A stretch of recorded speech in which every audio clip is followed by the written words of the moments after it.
अच्छा, आप हस्बैंड हैं और आपकी वाइफ ने आपके ऊपर मेंटेनेंस की सूट फाइल कर दी है।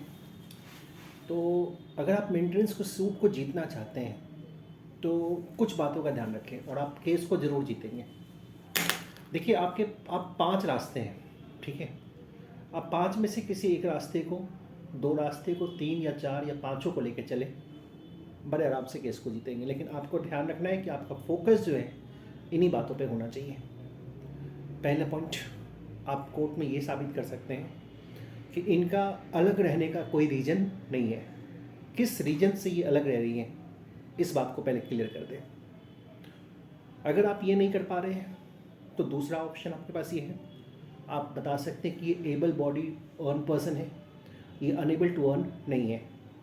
तीसरी बात, आप कोर्ट में ये स्पेसिफाई कर सकते हैं कि साहब हमने कोई नेगलेक्ट नहीं किया इनको पेमेंट करने से, खर्चे देने से, हमने कोई रिफ्यूज़ नहीं किया है। और जो चौथी बात है, आप चाहे तो उनकी एडल्ट्री प्रूव कर सकते हैं अगर ऐसी कोई बात है तो, कि भाई इनका अफेयर किसी और के साथ है। और पांचवी बात जो है कि सफिशेंट मीन्स ऑफ अर्निंग जो है वो हमारे पास नहीं है ताकि हम इनकी मेंटेनेंस दे सकें। अब मैं पांचों बातों को एक एक करके एक्सप्लेन करता हूँ कि आप क्या करेंगे, यहाँ पे कैसे करेंगे। देखिए मैम, पहला बात था रीजन्स के ऊपर आइए। आप कोर्ट में ये सेटिस्फाई कीजिए कोर्ट को कि भाई इनका अलग रहने का कोई रीज़न, कोई कारण नहीं है। ये अपना कारण बताए कि अलग क्यों रह रही हैं। अच्छा, अगर ये कारण ये बताती है कि भाई हमें मेंटेनेंस नहीं दे रहा है इतने दिनों से और कह रहा है कि अलग क्यों रह रही है, तो एक क्वेश्चन बड़े आराम से उठ सकता है, क्या मेंटेनेंस लेने के रीजन से ही अलग रह रही थी? या फिर आप एक बात पॉइंट आउट यहाँ पे ये कर सकते हैं कि क्या हम मेंटेनेंस दे दें तो ये फिर साथ रहना शुरू कर देंगी। हो सकता है कि अगर उन्होंने झूठा केस फाइल किया है तो वो यहाँ पे फंस जाएंगे।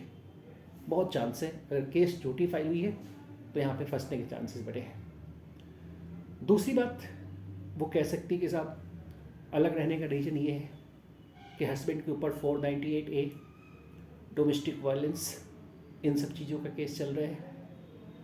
तो आप इसको भी डिफेंड कर सकते हैं कि 498A चल रहा है, डोमेस्टिक वायलेंस चल रहा है, लेकिन आप खुद ही अपने पिटीशन में देखिए, आपने लिखा है कि आपने शादी को जोड़ने की पूरी कोशिश की है।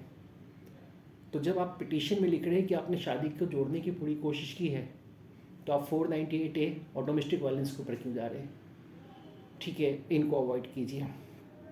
देखिए, पॉसिबल है ऐसे सर्कमस्टेंस में कोर्ट आपके फेवर में आ सकती है। अच्छा, आप दूसरा रास्ता ये ले सकते हैं कि ये एबल बॉडी अर्न पर्सन है, ये अनेबल टू अर्न नहीं है। देखो, इसको साबित करने के लिए सबसे पहले आप उनके पिटिशंस को चेक करो अच्छे से। अगर आप उनके पिटिशंस को चेक करते हैं, आराम से एक एक पॉइंट पढ़िए, क्या उन्होंने कहीं ऐसा लिखा है कि वो अर्न करने में अनेबल है? मैंने खुद कई पिटिशंस पढ़े हैं मेंटेनेंस के, जिसमें लेडीज़ ने डोमेस्टिक वायलेंस जितने हुए वो सारे पॉइंट्स लिखे हुए हैं, लेकिन वो ये लिखना भूल गई हैं कि वो अनेबल टू मेंटेन है, अपने आप को अनेबल टू मेंटेन है, नई अर्निंग है उनकी, वो ये लिखना भूल जाती हैं और लास्ट में कोर्ट से प्रेयर करती हैं कि साहब हमको मेंटेनेंस ग्रांट कर दीजिए। ऐसे सर्कमस्टेंस में अगर कोर्ट मेंटेनेंस ग्रांट करती है तो हम कहते हैं कोर्ट बिना अथॉरिटी के मेंटेनेंस ग्रांट की है। ये मेंटेनेंस की एप्लीकेशन जो है मेंटेनेबल नहीं थी, बिकॉज ये 125 के अकॉर्डिंगली नहीं है। पिटीशन में अनेबल टू अर्न होना चाहिए था, लेकिन उन्होंने अनेबल टू अर्न वो हैं ये बात नहीं लिखी है। और इस हालत में भी अगर कोर्ट मेंटेनेंस अलाउ कर देती है तो सेक्शन 461G CRPC का याद करके रखिए, सेक्शन 461G में ये मेंटेनेंस अगर कोर्ट अलाउ करती है तो कोर्ट का ये जो ऑर्डर है ये वॉइड हो जाता है।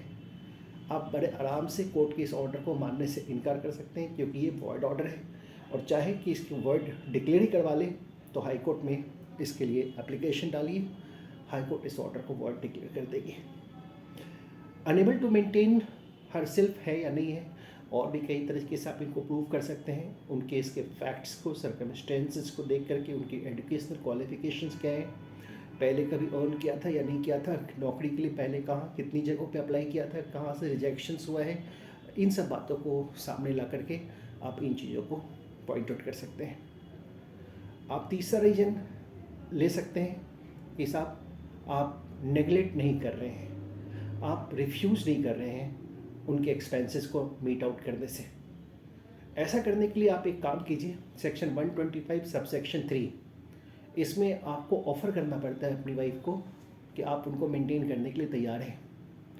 उनको एक रीज़न बताना होता है कि वो क्यों नहीं आपके साथ जाना चाहती है, और अगर उनका रीज़न सेटिस्फैक्ट्री नहीं होता है तो फैमिली कोर्ट या कोई भी कोर्ट के पास ये अथॉरिटी नहीं है कि मेंटेनेंस की इन्फोर्समेंट्स के लिए जो है ये कोई वारंट इशू कर पाए।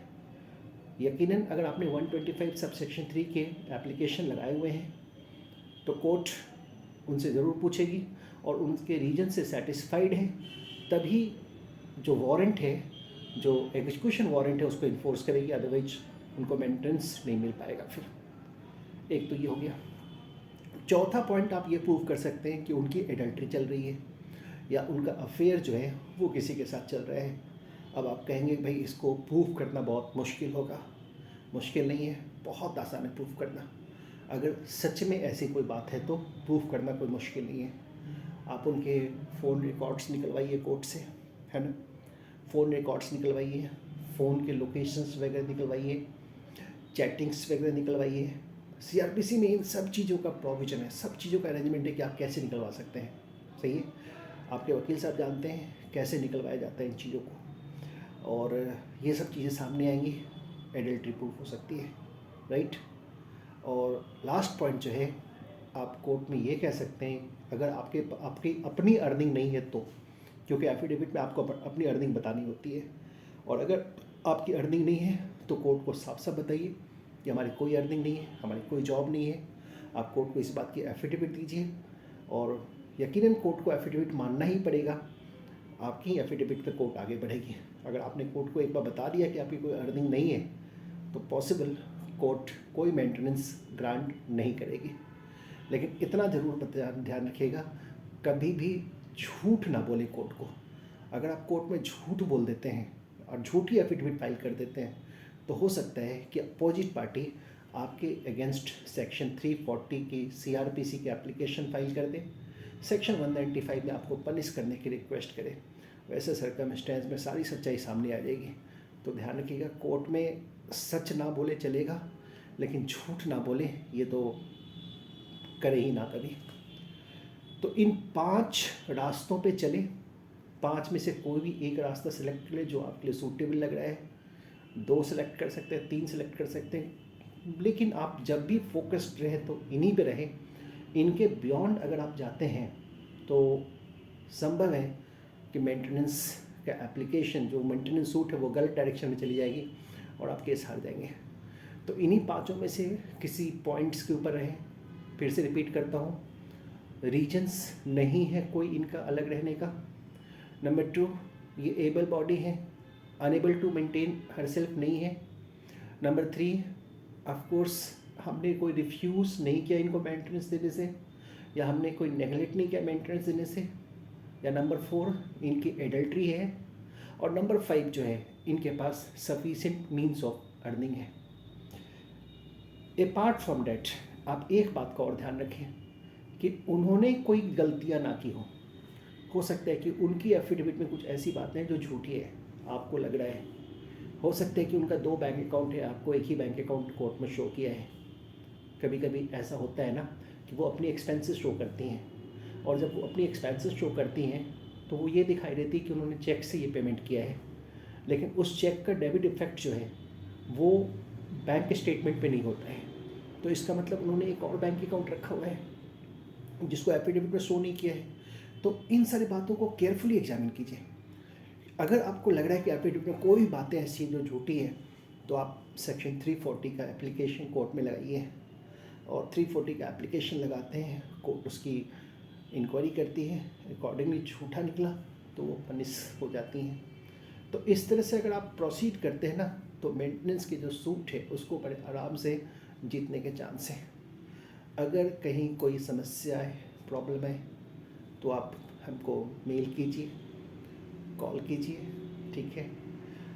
ईमेल कीजिए, ज़्यादा बेटर रहता है, वकील DHS@gmail.com, ठीक है।